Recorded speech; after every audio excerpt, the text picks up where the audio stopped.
6.25 전쟁에 참전했다 60년을 넘게 산 부부가 90이 넘어 결혼식을 올렸습니다. 특별한 회원식 현장을 취재했습니다. 김포시가 정부 긴급 재난지원금을 신청하지 않은 가구를 직접 찾아 지원금 신청을 돕기로 했습니다.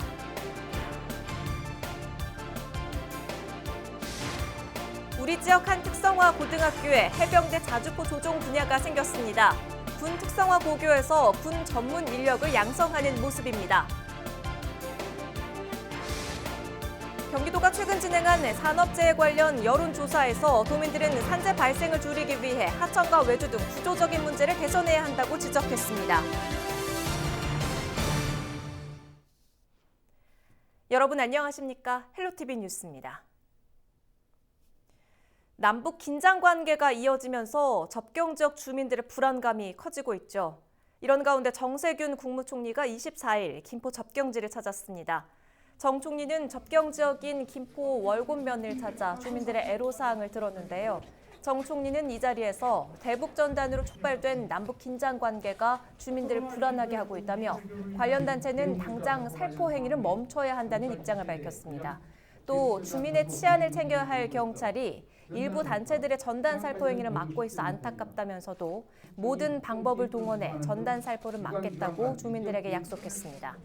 한편 이날 정 총리는 전단 살포 지점으로 꼽힌 장소를 돌아보고 대북 전단 살포를 막기 위해 동원된 경찰 병력을 격려하기도 했습니다. 김포시가 정부 긴급 재난지원금을 신청하지 않은 가구에 찾아가 지원금 신청을 돕습니다.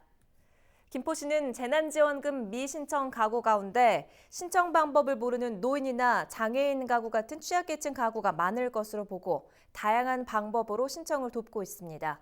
이에 따라 전화나 문자, 우편을 통해 지원금 신청을 돕고 가정을 직접 방문해 지원금 신청을 도와주는 방문 서비스도 제공하고 있습니다. 한편 이달까지 김포에서 정부 긴급 재난지원금을 신청한 가구는 17만여 가구로 4천여 가구는 아직 신청을 하지 않은 것으로 파악됐습니다. 부천의 지역 화폐인 부천페이가 발행액 1,000억 원을 돌파했습니다. 부천시는 이달까지 일반 판매는 427억 원, 정책 발행 573억 원 등 부천페이가 모두 1,000억 원 이상 발행됐다고 밝혔습니다. 또 카드는 지금까지 21만 2천여 장이 발급됐고 사용액은 80%를 넘어섰습니다. 이에 따라 시는 다음 달 말까지 구매 한도와 인센티브를 각각 100만 원과 10%로 특별 상향했습니다.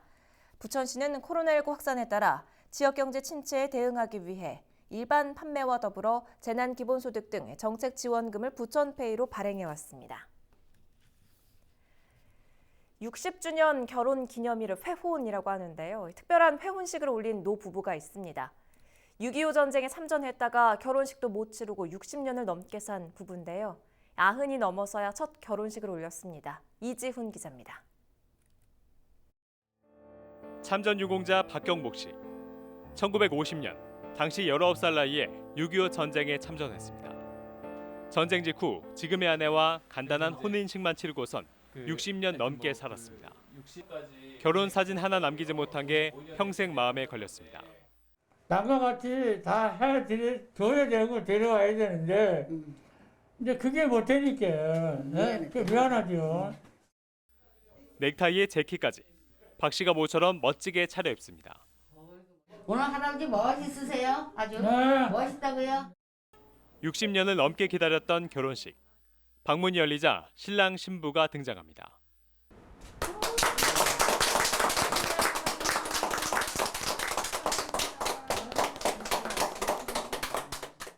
전쟁 이후 자식 둘을 낳아 기르면서 겪었던 여러 우여곡절.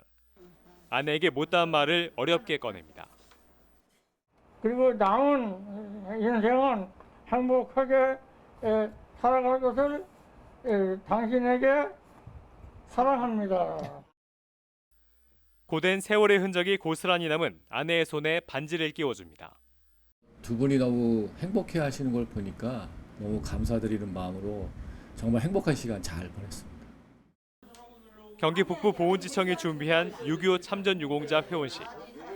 전쟁 이후 결혼식도 한 번 올리지 못하고 60년을 해로한 유공자들을 위해 마련한 자리입니다.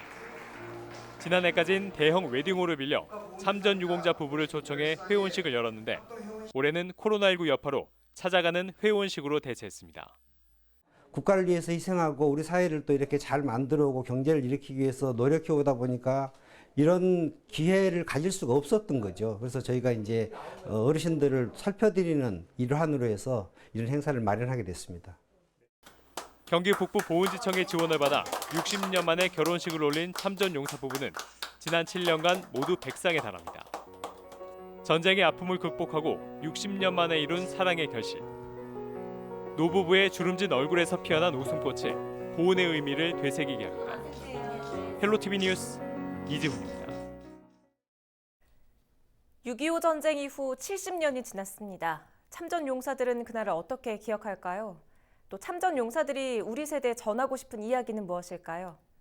인천보훈지청이 전시회를 통해 참전 용사들의 메시지를 공개했습니다. 코로나19 확산을 막기 위해 온라인과 오프라인 전시를 함께 진행하고 있는데요. 김진재 기자가 참전 용사들의 메시지를 정리했습니다.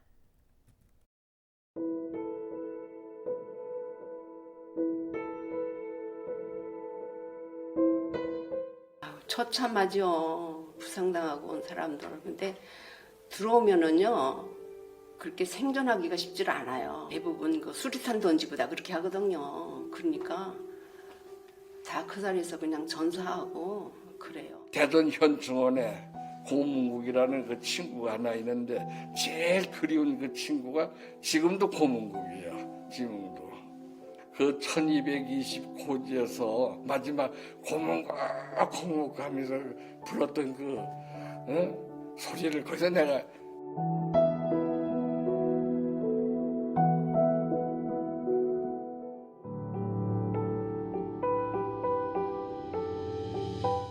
참전 유공자분들의 메시지를 통해서 전쟁을 겪지 않은 세대들이 그분들을 조금 더 이해하고 그리고 그 과정을 통해서 그분들에게 감사할 수 있는 기회를 만들고자 기획했습니다.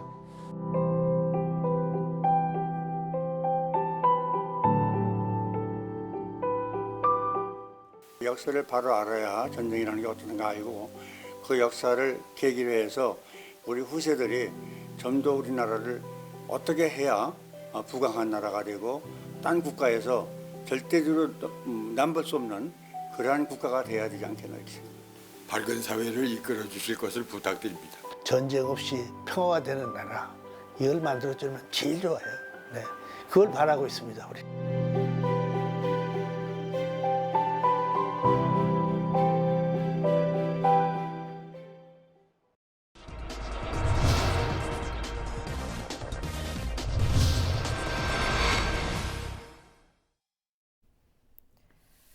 (70년이란) 시간이 흐르면서 6.25 전쟁이 잊혀지는 건 아닌지 우려되는데요.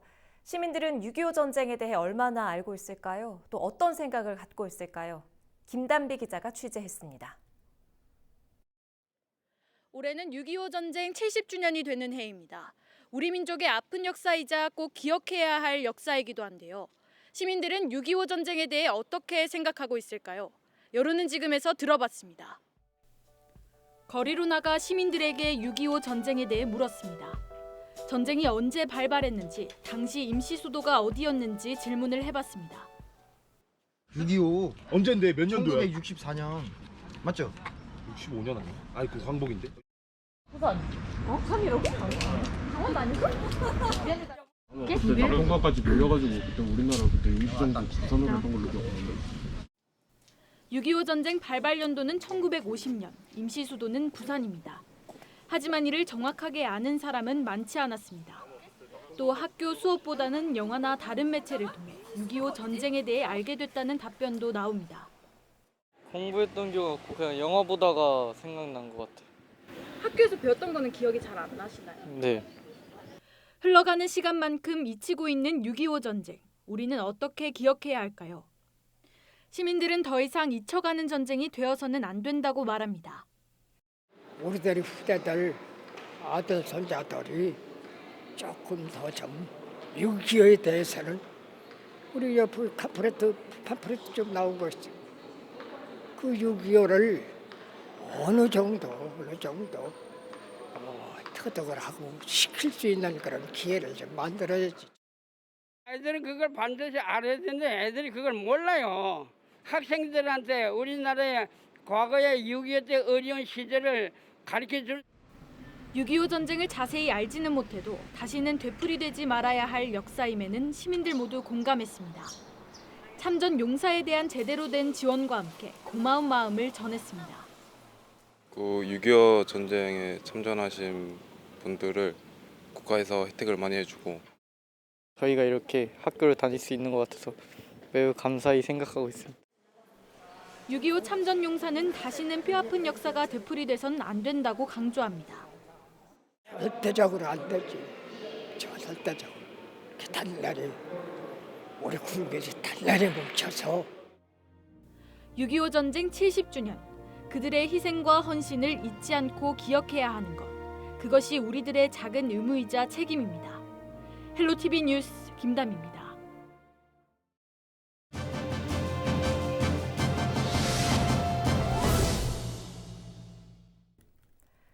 코로나19 일일 신규 확진자가 수도권과 대전을 중심으로 꾸준하게 발생하면서 인천과 경기를 포함한 수도권 병상 부족이 현실화되고 있습니다. 전 질병관리본부장이셨던 정기석 한림대 성심병원 호흡기내과 교수와 관련된 이야기 나눠보겠습니다. 교수님 반갑습니다. 수도권 병상 부족 우려가 커지면서 정부가 24일부터 안산 중소기업 벤처연수원에서 경기도와 인천 지역 환자를 수용하는 등의 대처를 마련하고 있는데 지금의 상황 어떻게 판단하고 계십니까? 예, 지금 아직도 계속 신규 확진자가 수도권에 생기기 때문에 이 병상을 확보하는 것은 생명과 직결되어 있다고 볼 수 있습니다. 특히 이 중환자실을 제대로 확보하지 못하면 지난번 대구에서와 같이 중환자실에 입실도 하지 못하고 사망하는 상황이 생길 수가 있기 때문에 철저한 준비가 필요하고요. 특히 중환자 치료를 할 수 있는 의료진이 한정되어 있기 때문에 이분들을 어떻게 수급할 것인지에 대해서도 철저하게 대비를 하시는 게 필요하다고 봅니다. 네, 방역당국이 올 가을에 예상되는 2차 대유행에 대비를 해서 재택치료를 여러 대안 중에 하나로 검토하고 있다고 합니다. 이게 적절한 대안책이 되리라고 보십니까? 재택치료는 정말 그 의료기관이나 생활치료센터가 안 될 때 마지막에 강구해야 됩니다. 왜냐하면 암만 경증이라도 갑자기 중증으로 발전할 수 있고요. 그 예는 이미 대구에 한번 파동이 왔을 때 증명이 됐고 환자 자체가 본인이 이 병이 진행하는 데 대해서 판단을 할 수 없을 뿐더러 지금 지침에 보면 보호자가 있는 경우에 재택 치료를 한다고 했는데 그 보호자가 어떻게 판단을 하겠습니까? 그리고 그러면 그 보호자의 안전은 누가 보장을 하겠습니까? 그래서 재택 치료라는 것은 정말 우리나라의 방역 또 의료 인력이 전혀 시설이 전혀 안 될 때 마지막으로 생각해야 될 대안책이다 그렇게 보고 있습니다. 네. 좀처럼 코로나19 확산세가 잡히지 않아서 참 우려스러운 상황인데요. 어떤 대책이 필요할지 말씀해 주시죠.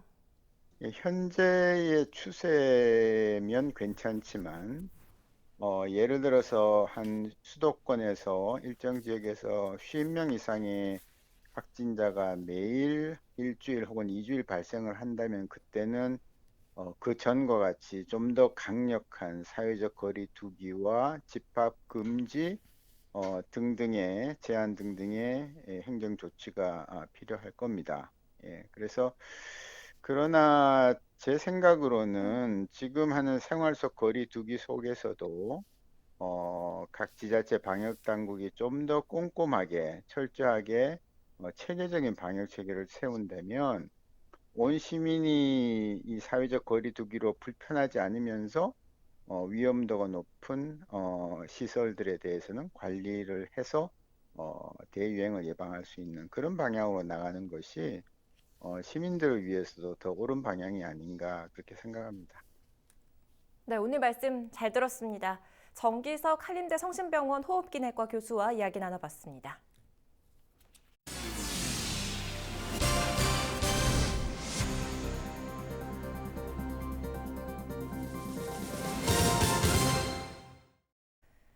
부평 공고가 해병대 자주포 조종 분야 군 특성화 고등학교로 지정됐습니다. 자주포를 조종하는 전문 인력을 집중 양성하게 되는데요. 군 전문 인력 육성에 요람이 될 수 있을지 관심이 집중됩니다. 이재필 기자가 보도합니다. 국군의 주력 무기 자주포. 자주포를 능숙하게 다루기 위해서는 관측과 사격 능력을 갖춘 유능한 조종사가 필요합니다. 부평공업고등학교가 자주포 조종 전문 인력을 육성합니다. 24일 1기 해병대 군 특성화고 발대식을 열고 본격적인 교육 활동도 시작했습니다. 지난해 국방부로부터 해병대 자주포 조종 분야 군 특성화 고교로 지정된 부평공고. 군 특성화에 지원한 학생들은 자주포 실습 등 전문 교육을 받게 됩니다. 그리고 졸업과 동시에 해병대에 입대해 18개월의 병 생활을 한 후 부사관으로 임관하게 됩니다. 특히 전역 후에는 군수물품 관련 산업체의 취업을 지원하는 산학군 협력 체계도 구축했습니다. 지금 국방부에서는 우리나라의 그 병역 자원의 확보에 아주 사활을 걸고 있는 그런 상황에서 특성화고등학교 안에서 군에서 필요한 전문 기술 인력들을 맞춤형으로 양성한다라고 하는 그런 정책에 맞게 군 특성화 과정이라고 하는 교육 과정을 운영하게 됩니다. 부평 공고가 군 전문 인력 육성에 요람으로 자리매김할 수 있을지 관심이 집중됩니다. 헬로티비 뉴스 이재필입니다. 산업 현장의 안전사고는 끊이지 않게 발생하고 있습니다. 경기도민들은 이 산업재해의 가장 큰 원인을 위험 업무에 대한 외주, 하청 등 구조적인 요인으로 지적했는데요. 산업재해에 대한 경기도민들의 생각을 김호 기자가 정리했습니다. 먼저 본인이나 가족의 산업재해 발생 가능성에 대해 물었습니다. 매우 그렇다 37%를 포함해 76%가 산업재해 발생에 대해 우려하고 있었습니다. 그렇지 않다는 답변은 20%로 나타났습니다. 산업 현장에서 산재가 발생할 경우 누가 가장 큰 책임을 져야 하느냐는 질문에 49%가 사업주라고 답해 절반가량을 차지했습니다. 또 정부와 지자체는 27%, 노동자 본인은 17%로 사고를 당한 노동자보다는 사업장과 정부의 책임이 있다는 응답이 더 많았습니다. 산재 발생을 줄이기 위해서 개선해야 할 사항으로는 위험 업무에 대한 하청 외주 등 구조적인 요인이 31%로 가장 높았습니다. 다음으로 관계 법령과 관리 감독 미흡 등 제도적 요인이 22%, 안전교육 부족과 안전관리 불량 등 관리적 요인이 18%로 나타났습니다. 이어 작업시설 결함과 노동자 숙련 미달이 뒤를 이었습니다. 최근 1년 내 산업 현장에서 일해본 경험자를 대상으로 산업재해 예방 조치에 대해 물었습니다.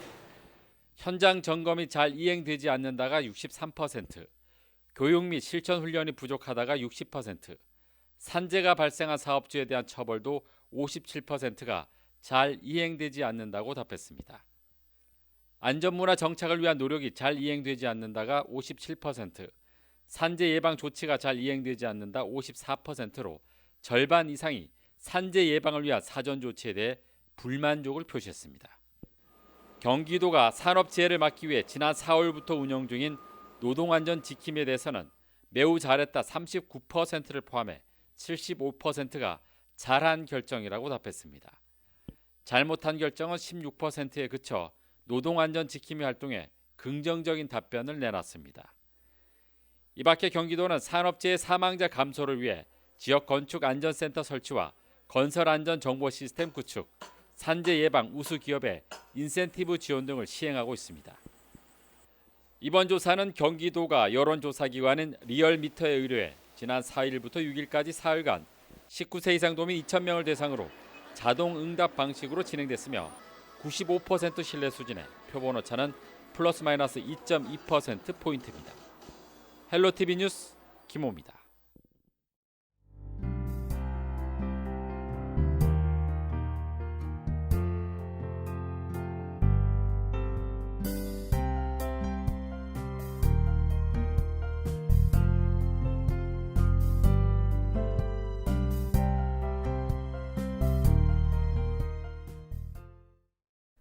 헬로티비 뉴스를 모두 마칩니다. 저희는 언제나 여러분 곁에 있겠습니다. 고맙습니다.